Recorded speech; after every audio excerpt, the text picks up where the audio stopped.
Hi and welcome to module number 15 about data engineering patterns, and that's a knowledge check. We are covering Amazon Cloud Architecting course with knowledge check questions and the justifications for the right and wrong answers. Let's start question number one. Question number one says that which scenario describes a challenge to data velocity? So the right answer for that one is a shopping website collects clickstream to make personalized recommendations while a user is shopping. When the website is very busy, there is a delay in returning results to the customers. Now the justification for that is that this is once about data velocity, how quickly data is generated, processed, and acted upon. In this example, the website is collecting real-time user behavior to make instant recommendations. When things slow down because the system can't keep up, that's a velocity problem. The challenge here is the speed of the data ingestion and analysis, not its size or structure. Now let's go through the wrong answers and try to discuss that why are they wrong answers. The first one is a pipeline ingests data from original sales site and the overnight batch job fails because it runs out of disk space. This is not velocity. That's a storage capacity issue. The data isn't moving too fast. The system just ran out of room. If we'll see the second option, it says regional offices send data in different file formats to a organization's head office. Now that's also not a right option because this one is about data variety, not velocity. It deals with different formats of or types of data. Then we didn't select the third option as well. It says a sales department wants to use data source but does not have information about its lineage or the quality of the data. It's not the right answer because that's a data veracity issue, meaning uncertainty about data quality and trustworthiness. Now question number two says that which statement describes the goal of a modern data architecture? The answer for that one is it gives users the ability to access all of an organization's data by integrating a data lake, data warehouse, and other purpose-built data stores. A modern data architecture is all about integration and flexibility. It brings together structured data in warehouses, unstructured data in data lakes, and specialized systems for specific workloads. The goal is to let users access all data seamlessly regardless of the format or sources, so analytics and AI tools can work from one unified ecosystem. Okay, let's explore the other answers, why they are not the right answers for this question. First of all, it says that give users the ability to access all of an organization's data through a highly structured data warehouse that provides for fast SQL queries. Now that's too narrow. It describes a traditional warehouse, not a modern integrated approach. So we are not selecting this one. The second possible answer was select purpose-built streaming service to make all of the organization's data available for real-time analysis. That's also not the right answer because real-time analysis is one part of the architecture, not the overall goal. And then the last option is not the right choice because select a single ingestion service that can support the data formats, structures, and velocity requirements for all the data sources that will be collected. No single service can do it all. Modern architectures use multiple integrated services, not one universal solution. Question number three says which analytic workload scenario can be a use case for a batch ingestion process. So it's a send sales transaction data from retailer's website to a central location periodically, analyze the data overnight, and deliver reports to branches in the morning. The reason is that batch ingestion is perfect when data doesn't need to be processed instantly. In this case, the company collects the data over time, process it in bulk overnight, and generate reports later. That's the classic batch pattern, great for schedule analytics like daily sales, summaries, and trend analysis. Now let's examine the first answer, which says that produce real-time alerts based on log data to identify potential fraud as soon as it occurs. It's wrong because that's a real-time or streaming ingestion, not a batch process. And then the second answer, which says send small bits of clickstream data at a continuous pace from the retailer's website for immediate analysis.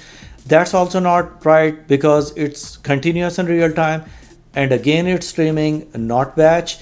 And if we'll talk about the last one, it says populate a dashboard with real-time error rates of sensors in a factory. That's a real-time monitoring, not periodic or batch processing. Question number 4 says a medical research company has a RNA sequencing machine that stores its private results to the lab's on-premises network attached storage. Their data science team wants to ingest data results into their AWS account. How should they ingest the data?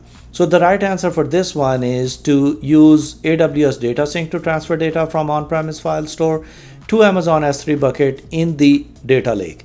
Now, AWS Data Sync is built exactly for this situation, moving large files from on-premise storage to AWS quickly, securely, and automatically. The sequencing data can be transferred directly into Amazon S3, forming the foundation of the lab's cloud-based data lake for analysis.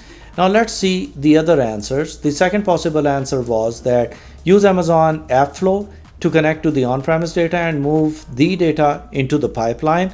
AppFlows connects SaaS applications like Salesforce or ServiceNow, not on-premises file systems. And then the second option was that AWS Database Migration Service to sync data from the on-premises to file store on Amazon S3. That's also not the right option because DMS is for migrating databases, not raw file transfers. And we are not selecting the last option, which says use AWS Data Exchange to subscribe to the RNA sequencing data. The reason is that Data Exchange is for buying or subscribing to third-party databases, not moving your own lab data. Next, we have question number 5. It says a data engineer has ingested a new JSON file into the Amazon S3 bucket in their data lake. A AWS Glue data catalog maintains metadata about data in the lake. Which feature of the AWS Glue can the data engineer use to discover the JSON data schema with the fewest steps in a code-free way? So the right answer for this one is to run a AWS Glue crawler on S3 bucket. AWS Glue crawler automatically scans your data, determines its schema, and updates the data catalog, all without writing a single line of code. It's the fastest, easiest way to discover metadata from new data in S3. Now let's see the other options. The first other option was set up AWS Glue workflow to orchestrate a set of jobs that transform the data into the open column format. Now that's not the right answer because it's not a schema discovery. And if we'll read the second answer, which says use Glue Studio to write a script that converts the JSON data to Apache Parquet format, that's also not right because this is a manual ETL scripting, not automatic schema detection. And the third answer, which says that use AWS Glue Studio to transform the data and move it into the data warehouse, that's also not correct because that involves data movement and transformation, not discovering the schema. Question number 6 says a data pipeline will ingest clickstream data from shopping website. The data engineer must transform the data as it arrives to feed a real-time analytics Amazon OpenSearch service dashboard. They must also generate a monthly report based on the dashboard, which configuration meets its needs. So the answer is Amazon Kinesis data stream. To capture the data, use Amazon managed service for Apache Flink to consume and transform data from the stream. Use Amazon data firehose to deliver or to transform data to OpenSearch service. The reason is that this setup covers both real-time and analytic needs. Kinesis data stream handles ingestion of continuous clickstream data. Apache Flink would process and transform it on the fly. Firehose would deliver the transformed results to OpenSearch service for visualization or dashboards. It's a complete streaming pipeline for source to insight. Now, if we'll see other options, for example, the first one where it says use Amazon Kinesis data stream to capture the data, use Amazon managed service for Apache Flink as a consumer to deliver the data to OpenSearch service. The reason of not selecting this one is that it's a Redshift spectrum, isn't meant for querying live stream. It is for querying the S3 data, not real-time dashboards. Now, if we'll see the other possible answer, which was use Amazon Data Firehose to capture the data and send the data to Amazon S3, that's also not right because it can provide the real-time feed needed for clickstream analysis. And we are not selecting the last one also where it says use two data pipelines because it would overcomplicate the things, and a single properly configured pipeline can handle both transformation and delivery. Question number 7 says which statement accurately describes the consideration for designing pipeline storage? It's archive data out of relational database into a more cost efficient storage option. The reason is that when you design a data pipeline, it's important to use storage cost effectively. Keeping all historical data inside in an inexpensive relational database isn't a smart move. Moving older or less frequently accessed data to a cheaper storage like Amazon S3 or Glacier saves cost while maintaining the accessibility. Now, if we'll see store the raw data that will be used for analytics in a data warehouse, we are not going for this one because data warehouses are for process structured data, not for raw data. And then we are not going for the second option, which says choose the lowest cost storage option regardless of the intended use of this is also not the right option because cheapest isn't always the best solution. You need to balance the cost with performance and access frequency. So we are not selecting that one. And the third option was to choose the storage option that provides the fastest queries regardless of the use case. We are not selecting this one also because of the same reason that it's focusing only on speed, ignores the cost and practicality for large scale pipelines. Question number 8 says a data engineer is designing a low-cost infrastructure to store data directly from a central repository for both structured and unstructured data.